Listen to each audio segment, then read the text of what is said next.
Good evening, I'm Karen Swenson. And I'm Tan Trung. Now to the Saints and efforts to change the NFL rules regarding no-call penalties. Yeah, Sean Payton and the Saints brass are in Phoenix for the NFL's annual meetings, and they are proposing a rule change they hope will eliminate, or try to eliminate, pass interference no calls from being unchallenged. And Andrew Doak, I know you have a lot more on that. You guys ready to hang with me on this one? We'll hang. We're here. All right, there are 3 pass interference proposals that are expected to be heard in the next hour. The proposal that Sean Payton is presenting, and the one that would benefit the Saints' no-call situation, is named 6B. It would allow coaches the ability to challenge offensive pass interference and defensive pass interference that is both flagged, or in the Saints' case against the Rams, unflagged.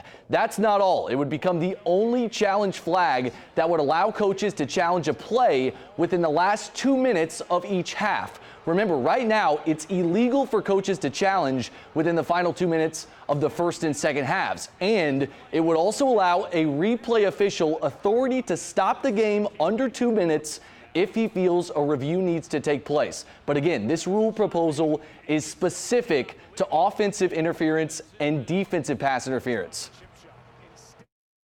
I think we get scared of things we haven't done. Philosophically, it's a big thing to say we're going to challenge OPI and DPI. So we can, what's more scary, I would ask you guys?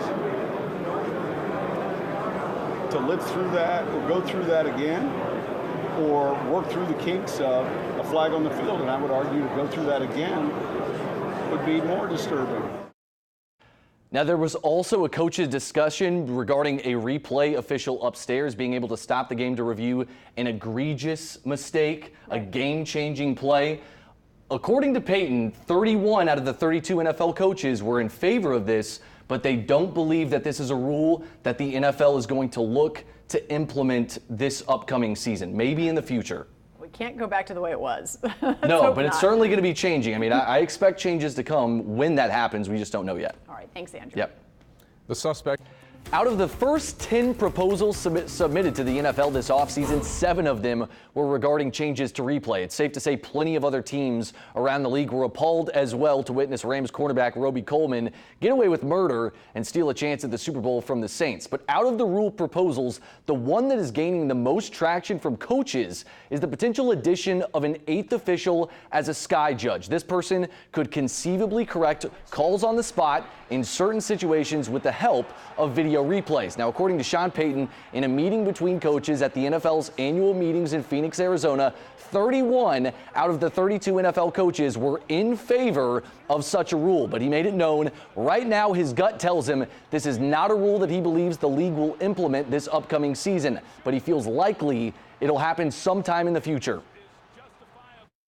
Coach's discussion revolved around someone upstairs. In fact, the coach's discussion was expanding the replay official upstairs and allowing him to correct an egregious mistake on him. And that gained a lot of momentum. In fact, that was 31 to, there were, I don't know if that was the reason we ended up with 6B, it might have been. But the coach's discussion was not about the challenge system, just to correct an egregious mistake. And now it's officially official. After 12 days of saying that the deal was basically done, Sean Payton confirmed this morning that the Saints have signed free agent tight end Jared Cook. The deal is reported to be 2 years, worth $15.5 million. The 31-year-old Cook visited the Saints on March 14th. That's how long this process has been dragging out, but he's coming off the best season of his NFL career, and $8 million of those big ones are said to be guaranteed. And Tulane introduced new head basketball coach Ron Hunter this morning with a festive second line. We'll hear from the guy who's trying to turn things around uptown come 6 o'clock. I will say, when it comes to these rule changes, it takes a while for these owners to mull things over. It's kind of like me debating whether or not I want to get a puppy. I got to sit on it for a while. You get 2. No. I'm trying to convince them 2 puppies is better than 1. No way. But let me get this straight, though. So the possible solution for what happened with the zebras is to add another zebra? It could be. Could. Yeah, could right. be. I know that sounds crazy. Just checking. Yeah. All right. Thanks, Andrew. Okay, up next is a place you can go to get more than rule change proposals the Saints are pitching to the NFL. but it was also the first time that head coach Sean Payton has talked about New Orleans free agency moves this offseason. Andrew Doak joins us now with more on all of it. This is one in particular that I think people are going to be interested to hear about, because it's one myself that I was interested to hear about, and one of the biggest things that we learned at this breakfast this morning. For a few weeks now, many Saints fans I've spoken with, and I know many around there, just frustrated with the Saints' decision to move on from running back Mark Ingram and instead roll with Latavius Murray, who they signed in free agency. Well, according to Sean Payton, there's much more to this story than the Saints just kicking Ingram to the curb. Payton said this morning that during negotiations, he called Ingram, texted Ingram, even direct messaged him, I would guess on Twitter, but Ingram left him on red, at least initially. Apparently 22 responded, but then signed with Baltimore before he and Payton even had the chance to talk with him. Now, this isn't wildly uncommon. Some players like to detach themselves from the team during contract negotiations while their agent fights for more money, but it appears Payton is still a bit shocked at how we got here. It happened pretty quickly, and look, I'm excited for Mark's opportunity. He's been a tremendous player for us and leader for us. It was frustrating because I felt there was little dialogue. At least usually I'm able to visit with the player, and I wasn't able to. So the ins and outs specifically to how that unfolded was still, to me, a little bit cloudy. Tried texting him, tried calling him, direct message. He texted me back, and then the next day we weren't able to speak. I'm excited about Latavius joining our team.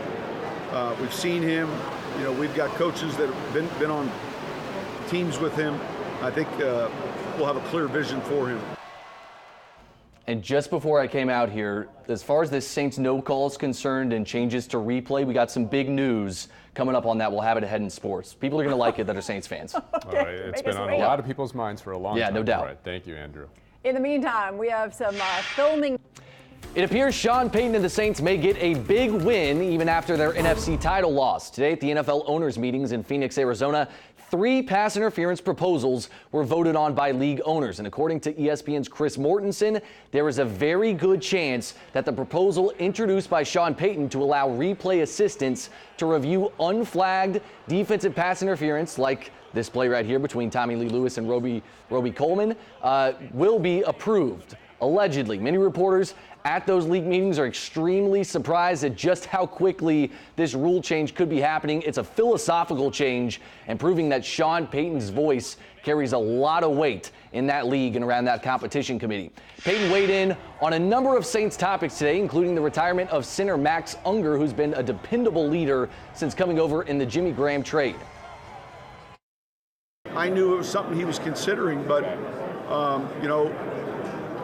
we kind of stayed in touch, and look, the season ends, and it's a long year, especially for those guys up front. It was most important for him to do what was best for him and his family, and really give him that time to kind of unwind and see where he was at. He and I share the same agent even, and so look, you have to begin to make plans in the event of. But I would say, I would have said in Indy, there was no certainty. I would have said it was probably something, obviously, we were considering that and preparing for, and yet at that point, I would have guessed it could have gone either way. It was a party uptown. They threw a second line for new head basketball coach Ron Hunter. Tulane welcoming him to New Orleans as their 25th head basketball coach in school history. Fresh off an NCAA tournament berth with Georgia State, Hunter will have a task of turning a program around who went winless in conference play last season. He's turned 2 perennial losers, and he's not wasting any time uptown. I'm not used to losing, and I'm not going to get used to losing, ever. I plan on going to the NCAA tournament next year with my team at Georgia State. I plan on going to the tournament next year with my team at Tulane. None of those guys, none of those players are interested in the 3-year turnaround. They want to know that we can do something now because they only have 4 years to do this, and some of them only have 1 year left. That is ambition personified. That is ambitious. That does it for us in sports. Stick with us after the break.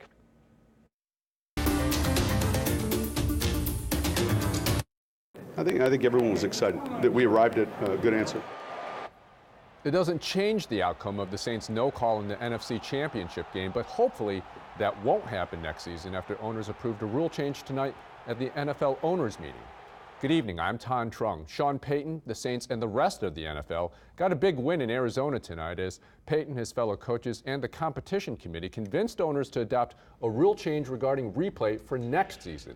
Andrew Doak joins us now with more on that, and a long time coming, it seems like, because we were trying to get into the Super Bowl, and now this is all we've been talking about. No doubt about it. And look, if you asked me 24 hours ago would I believe that this rule change would happen, based on every report that was out there, it did not seem like it was going to happen, at least at the annual meetings right now. But tonight marked a giant philosophical change across the NFL. NFL clubs voted to expand replay review to cover offensive and defensive pass interference. Now, north of 2 minutes remaining in each half of the game, coaches will be able to challenge offensive and defensive pass interference calls that are flagged or unflagged on the field. South of 2 minutes remaining in each half, replay officials in New York will handle that. Saints head coach Sean Payton was the driving force behind this rule change, and here was his reaction after it was approved. There's that, owe it to the game that we have responsibility, I think, and really I mean that. I mean, I think it's important that this isn't going to be perfect always. And we know that the mere shape of the ball tells you it's not going to bounce the same way. So, but these are fouls that the analysts are able to point to and say, hey, they're the most impactful fouls. So, I think we got it right. This was a unanimous decision. NFL officials announced after that the competition committee approved the replay rules 8-0, and NFL owners approved the rule 31-1. We don't know who the one was that was opposed to it, but by the way, they just needed 24 votes to get this approval to this new rule done. So this was a big night for both Sean Payton and the NFL, just a movement to say we're going to embrace this technology and we're wanting to get it right more than anything else. So big night for the NFL. Big night, but it still hurts to watch that replay, for sure. I don't know if it's going to feel any better anytime soon. All right, thank you, Andrew. Yep. Last night at 10. The chairman of the NFL Competition Committee, Rich McKay, said that based on the NFL's analytics and research, their study showed that offensive and defensive pass interference, both flagged and unflagged, were the two most impactful plays league-wide that affected the outcome of every game they played. That's why this process to expand replay moves so quickly. If you're just joining us tonight, the NFL owners meetings, the league owners have approved replay expansion that will allow coaches to challenge offensive and defensive pass interference that has been flagged and unflagged, as was the case with the Saints' no call in the NFC title game. Saints head coach Sean Payton led the charge on this rule change, including the verbiage. His proposal was named 6B. They decided on 6C. We'll get to that here in a second, but which quote, this is what it said, 6C, for 1 year only, expands the reviewable plays in instant replay to include pass interference called or not called on the field, and those would include scoring plays, a turnover, and extra points. Here's Sean Payton's explanation on how they got here. 6B took you where a coach could challenge underneath 2 minutes, which was uniquely different. We didn't want games ending, our last play into the end zone, incomplete. Throw a flag out there, and then all of a sudden that becomes the way games end. So we've essentially expanded replay to include 2 more plays. Now the unique thing that's different with OPI and DPI, different than the other fouls, if no foul's been called on the field, we can challenge to put a flag on. Big changes for the NFL and the Saints tonight. We'll have much more on this huge change on the Eyewitness Morning News and throughout the day on Wednesday. On to college baseball now. LSU hosting McNeese. Mikhail Hilliard on the bump and in trouble in the third. Bases loaded. The ball gets past Saul Garza. That scores a run for the Cowboys. 1-0. They'd get another run on a wild pitch in the 8th. But bottom 9 and LSU with a shot to win it. 2 on for Brant Broussard. He hits it deep to right, but not enough. Tigers shut out McNeese 2-0. Not a good win. Not a good loss for LSU. Tulane on the road at UL Lafayette tonight, top of the 5th. Wave down 4-1 when Grant Matthews goes deep to right field. A 3-run shot over the wall. And just like that, we're tied at 4. Later in the inning, Jonathan Ortigues at the plate. He smashes this one to left. It bounces for a ground rule double. That would plate 2 more. But the Cajuns have tied this one up at 6. in the top of the 9th right now. On the lakefront, the Privateers return to the diamond, taking on Southern. This one tied at 6 through 7 innings. UNO breaks it open in the 8th. Saulo Iza singles up the middle. Bo Bratton and Gage Howard score to make it 9-6 Privateers. UNO closer Reeves Martin shuts it down in the 9th inning. He's now the Privateers record holder for career saves with 19. UNO wins 9-6. And the Tulane men's basketball program is trying to recapture a winning formula. They took a good first step in hiring former Georgia State head coach Ron Hunter, who in 8 seasons with the Panthers posted 6 20-win seasons. Now he's hoping that success translates uptown, where the Wave just finished winless in conference play.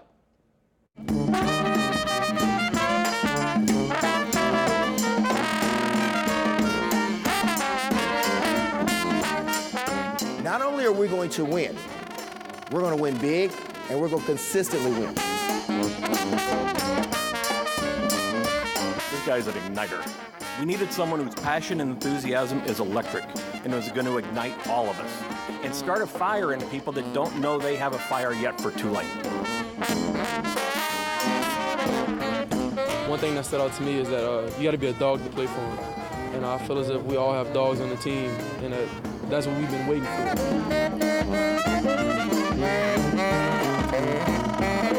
I don't want these guys to think about anything that happened in the past. Today is a new day. We have enough talent here to win. We got to change the mindset a little bit. I don't believe in anything but winning and winning championships. And I don't think it's going to work. I know it's going to work. Ron Hunter is confident. I like his personality, and I really do think this is a good hire. He turned around Georgia State, who is not nationally known, and turned them into a really good program. But obviously the news of the day, this rule change for the Saints, I just think it's really big for the NFL and for the Saints, and hopefully helps you feel like they rectified this at least somewhat. Yeah, I have a feeling 6B and 6C are going to be some new T-shirts being printed pretty soon. Probably so. All right, thank you, Andrew. Okay, up next, there may be something in the water.